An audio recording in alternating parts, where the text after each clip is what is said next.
In this video, I'm super excited to share my new group of 8 true L173 Plecos. And the reason I say true is because those who are Hype and Sisters fans know that L173 is kind of a contested species. Some people question whether or not it's truly its own species and whether or not the L173 that everybody is working with are all the same thing or if they're different things. So I say true because these are about as true of L173 that you can get on the market nowadays. These came by way of Chris, who is 2Tank admin on zebrapleco.com. A highly reputable, highly well-known source for Plecos and Pleco breeding and Pleco knowledge. He's been on there since 2006. He has something like 50 years in the hobby.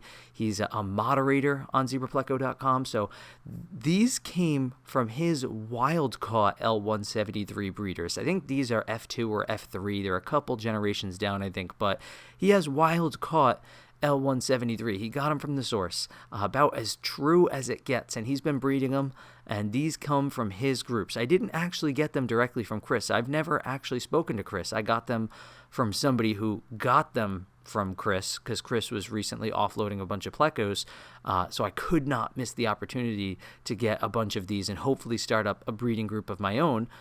And as some of you might know, I do already have a breeding group of L173.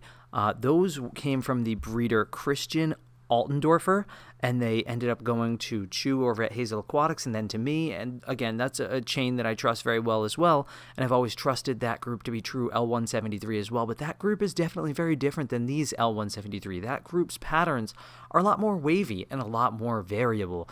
And I really like that group too for that reason, is that their patterns are just so all over the place. I never really know what I'm going to get with them.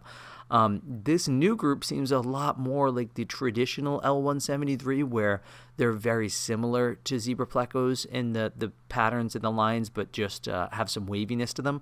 So I'm going to have both breeding groups hopefully going eventually, and I'm going to keep all the fry that come from them separate, and I'll hopefully be able to offer people 2 different lines of L173, and they can pick based on which ones they have more confidence in or which pattern they want to pursue more. So yeah, that's my new group. I'm super excited to have them, and hopefully, knock on wood, maybe sometime later in 2024 I'll have some first trappings. I mean, they're not very small. These guys are, around 2 inches to 2.5 inches, I'd say, somewhere in that ballpark. So they're not too far off, honestly. Who knows? Maybe I'll have a spawn by the end of the year if I'm lucky. If you have any interest in purchasing Plecos from me, I do still have some of the L173 from my current line, the ones that I'm already breeding, so feel free to email me. I'll put my email in the video description if you're interested in acquiring some of my current stock of L173 or any of the other Plecos that I sell. And if you're new to my channel, feel free to hit that subscribe button to see lots of great Pleco content just like this. And as always, thank you for watching.